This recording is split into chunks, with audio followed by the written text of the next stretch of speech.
Hello.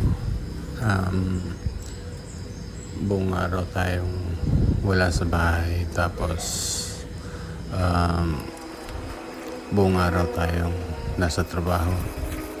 Ang ginawa natin dito is gumawa tayo ng bracket doon sa wall para mapagkabitan ng railings.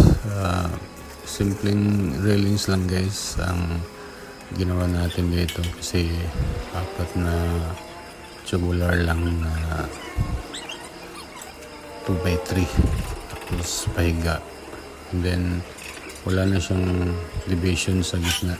And then bukas ng umaga siguro meron din tayong isang railings na maliit at saka gagawa rin tayo ng support doon sa canopy na ginawa natin, no? So dito simpleng railing sa harap kasi may bulaklak dyan sa kinatatayuan ko. So ayan, ginawa natin. Yan lang naman ang pinapagawa ni architect Charlene. So sabi niya simple lang daw, so ginawa natin ang napakasimple.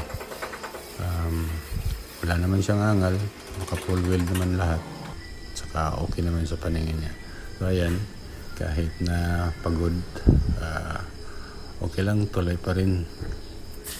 Yan ang tibay ng wood, isang welder, no? Hindi umayaw. So ayan guys, nagawa na natin.